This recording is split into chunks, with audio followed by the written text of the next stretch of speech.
महाराज जी, अभी आपने स्वास्तिक चक्र की विशेषताएं बताई, तो मेरे मन में एक जिज्ञासा जागी है कि ये स्वास्तिक चक्र की क्रिया क्या है, इसको करे कैसे? देखिए, आपका जिज्ञासा निश्चित होना ही चाहिए कि हम यदि किसी भी भोजन, किसी भी पदार्थ या किसी भी विशेषता को हम कितना भी बता लें, जब तक उसकी अनुभूति नहीं करेंगे तो हमारे जीवन में हम लाभान्वित नहीं हो सकते हैं।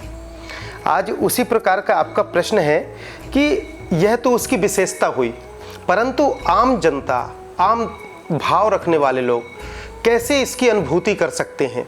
तो आइए मैं आपको संक्षिप्त में श्री गणेश भगवान की अनुभूति एवं स्वास्तिक चक्र की अनुभूति हम अपने अंतर काया में कैसे कर सकते हैं मैं आपको बताता हूँ। बहुत सरल ढंग से हर इंसान इसको कर सकता है। आप लोग ये मत सोचिए कि यह बहुत कठिन है, बहुत आसान है। मनुष्य प्राणी ही एक ऐसा है जो भगवान से हर क्षण हर पल एकाकार हो सकता है और एक दूसरे में समाहित हो सकते हैं। मतलब 84 लाख योनि में मनुष्य तन सबसे श्रेष्ठ है। इसके बाद 33 कोटि देवी देवताओं की गणना आती है। उन देवी देवताओं में हम लोग जब इस तरह की शक्तियों को, चक्र को जागृत करते हैं तो उसमें एक हम लोग भी आते हैं, हम लोगों की भी गिनती आती है। मतलब आप सब लोग भी उस तुल्य हैं। अपने आप को पहचाने। आइए मैं आप लोगों को स्वास्तिक चक्र को जागृत होने की विधि एवं कर बताता हूँ। सबसे पहले आप सब लोग सुखासन में बैठें।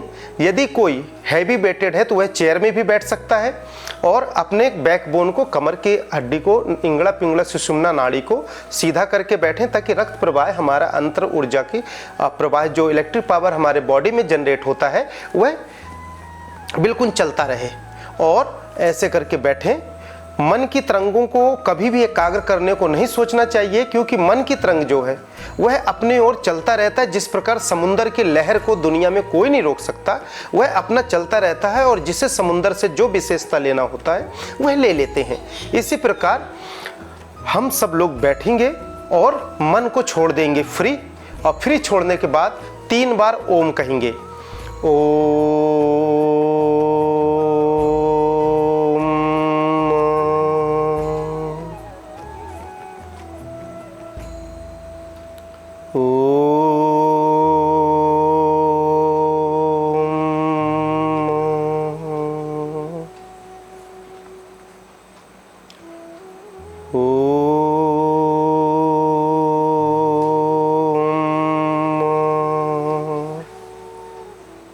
इस प्रकार से हम लोगों को 3 बार ओम कहना है।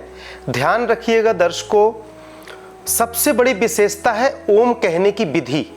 और हमारे जीवन में अंतर ऊर्जा जागृत होने में सबसे बड़ी भूमिका है प्राणवायु की। तो प्राणवायु को जब हम समावेश करते हैं अंतःकरण में, तो हमें जब स्वास्तिक चक्र को जागृत करना है उस वक्त हम लोगों को ऑक्सीजन को, प्राणवायु को मुख से जब हम ओम कह के कहते हैं, जब ओम, तो हमें अंदर को लेना है और पेट को अंदर की ओर करना है। तो जब वायु का दबाव है वह हमारे हृदय के स्थान पे पड़ेगा। यहाँ से भी वायु गई, यहाँ से भी वायु पेट से अंदर को गया।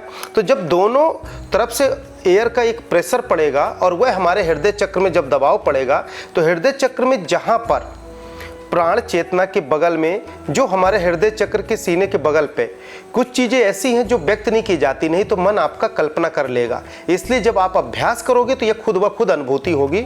तो जब दोनों वायु का प्रेशर पड़ेगा तो यहाँ पर दबाव पड़ेगा, जिससे हमारे अंतःकरण की विद्युत तरंग जागृत होंगी, अंतर चेतना जागृत होगा और हृदय चक्र में दबाव पड़ने से वह स्वास्तिक आकृति में एक लाल नीले तरंग के प्रकाश की अनुभूति होगी। फिर वह धीरे धीरे वह प्रकाश आपको बढ़ता हुआ दिखेगा, कभी घटता हुआ दिखेगा। अलग अलग अनुभूति होती है जीवन में। ध्यान एक ऐसा मार्ग है कि स्पष्ट रूप से किसी को बताया नहीं जा सकता। सबके अपने अलग अलग अनुभव होते हैं, अलग अलग अनुभूति होती है, परंतु उसका कार्य सकारात्मक ही रहता है। तो जब हम इस तरह से ध्यान करेंगे तो स्वास्तिक चक्र चलता हुआ कभी अंदर से बाहर की ओर आते हुए हृदय चक्र में आपको दिखेगा। फिर उसकी रोशनी धीरे धीरे आपके सीने में पूरे फैल जाएगी, फिर पूरे शरीर पे फैल जाएगी। यदि ज़्यादा प्रज्वलित हुई तो वह शरीर के बाहर भी निकल के सौर मंडल में विचरण करेगी और सौर मंडल से भी सकारात्मक ऊर्जा को प्रवेश करके अपने अंतःकरण में विराजमान करके एक ऊर्जावान, एक सकारात्मक ऊर्जा के साथ, स्वस्थ जीवन के साथ एक ओजवान आपका चेहरा अलग से महसूस होगा और आप इस प्रकार से भी स्वास्तिक चक्र की अनुभूति कर सकते हैं और सदैव आनंदित रह सकते हैं। बहुत सरल है, बहुत छोटी सी क्रिया है, आप लोग इसे अवश्य करें। श्री गणेशाय नमः।